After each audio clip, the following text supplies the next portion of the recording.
Have you ever thought that you might be schizophrenic? Now, I'm not a psychologist. I'm not a psychiatrist. I don't play one on the internet or Instagram or YouTube. However, everyone has multiple personalities. If you want to find this out really quick, or let's do a quick test run, you can at least believe it for 50% of the population, meaning women. A lot of women have names for several of them. Different names for different parts of their hormonal cycle. As a guy, we can sometimes be a little like, oh no, it's just this or it's this, but here, try this on for size. Have you ever been in a situation where you said, well, part of me feels this, part of me wants to be single, part of me wants to be in a relationship. Part of me wants to stay in this comfortable job, even though it's sucking my fucking soul. And part of me wants to start this business and really go all in and take a risk on this thing in my heart, or where I can make more money or to help people or whatever it is. When I say we have multiple personalities, I'm not giving you a diagnosis. I'm not here to do that. What I am here to point out is that we all have parts. What will drive us fucking crazy is when these parts aren't being heard or we haven't harmonized them in ourselves. You have a part of you, and we'll run through a few. There's different filters and there's different lenses and there's parts of parts. I started doing parts work 14 years ago. I believe that it was a thing then. In the last few years, I think it is so much bigger than I possibly could have ever estimated. It's almost kind of funny to me. As predictable as someone's behavior can be based on knowing these different parts, on the other hand, I can see things where I'm like, wow, it's really, on a level, it's that simple. Or there's a part of a part. Meaning there's this part of you when you were 5 years old. Let's call that your inner child, but there's a different part. One part was sad when you were 5, and a different part was hurt when you were 6. The part of us, I'm talking a lot about here about relationships, that generally wants to bond is one of our most primal parts. Like the part we became kind of as a kid, the part that bonds us in a relationship, because it's the most primary, other than just basic survival, which is more animalistic. Because it's the most primary, there's a lot of emotional leverage there. Meaning this is where things, when they happen in relationships, they touch us deeper, they hurt us deeper. It's much easier, and I've seen people with the results to have it, to make millions of dollars or have a six-pack all year round. Those are much easier because there's a level of control than it is to have a thriving relationship for years or decades. Because these vulnerable parts of us come up more, where in other areas of life we can kind of cover them up. There's a part of us that is like a teenager that if it had an anthem, it would be like, I want to do what I want to do now. I don't know if you can remember, bro.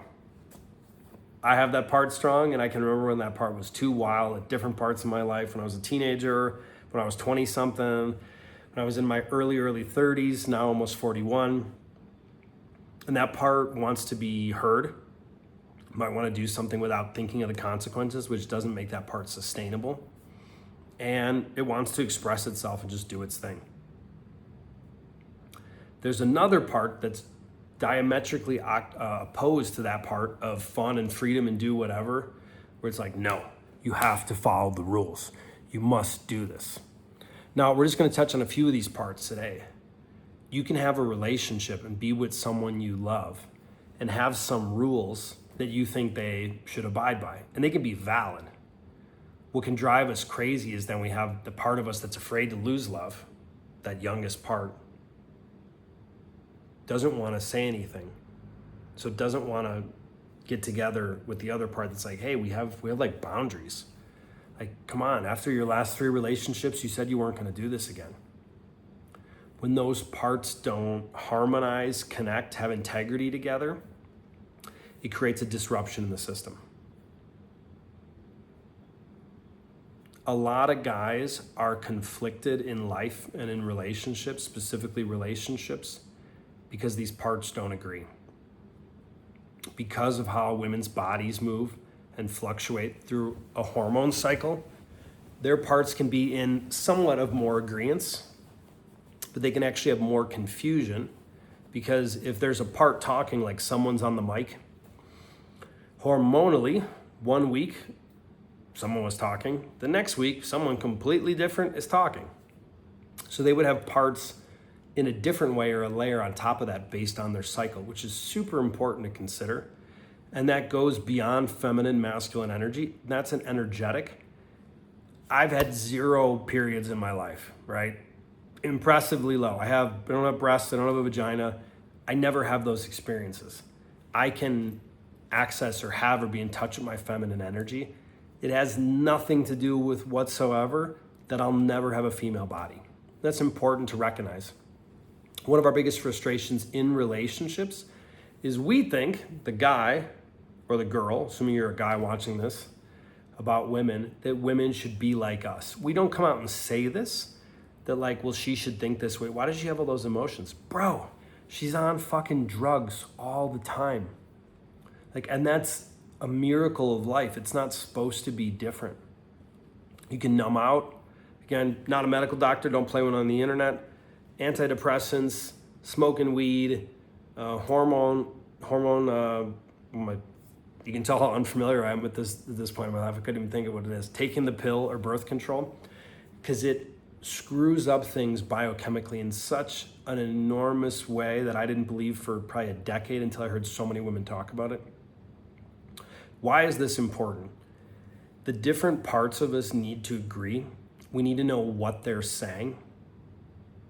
If you have a 5-year-old that's hurt in a relationship and that hasn't been communicated, that will cause breakdown.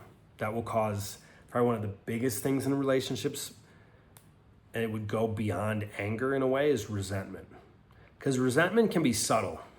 It can be passive aggressive. Anger, at least it can be an explosion, but you can see what happened after everything blew up. You can maybe put the pieces back together. Resentment can be like a subtle killer. The part of us that wants to be free and like a teenager and wild, that part of us, let's say in the bedroom, might be much more adventurous. But we could be dating a girl we really like and we're scared. Because a lot of us as guys have this thing where you really like a girl and you're like, I don't want to let her know like what a freak I am. Like, I'd like her to do some more things. But what if I tell her and it's only been like 2 months or 6 months and she's gonna like freak out and think I'm a weirdo or a pervert or you know, or she's gonna think I'm controlling, but I would really like her to wear that outfit, but should I tell her? The part of you that's about self-expression, and it's not just letting it go wild and be crazy and be an explosion, but it's having a different internal dialogue with ourselves without shame, but from a place of our adult looking at these different parts and going like, all right, like let's talk this out. Let's organize some shit and go have a conversation. When these parts are left unchecked, or when one of them is overly dominant or there's a lack of flexibility, it creates so much pain. The majority of addiction, which is based from pain, the desire to connect with someone else or someone's self, well, just connect in this, not sustainable, but whatever way. I'll just connect through porn. I'll just connect through alcohol. I predict in the next few years for men, addiction will go up significantly. As AI rises, and there's gonna be so many great things that happen, people will become more disconnected. So that old pain from years or decades ago that they haven't decided to really deal with yet or really go deep, or they've done some surface stuff but they haven't really went deep, that will become louder. And is where women will talk to someone about it, most of us as men won't. And we'll be in this position of hurt that we don't want to talk about as hurt, and shame. And shame is just this feeling in the background that, man, something's wrong with me.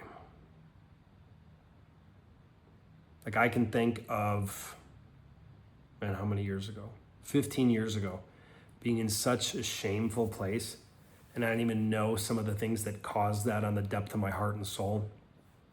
To go, man, I'm just gonna like rent a boat in Florida go out in the water and just disappear and no one will find me.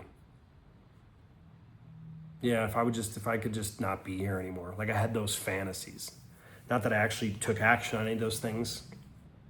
It doesn't make you wrong if you have tried.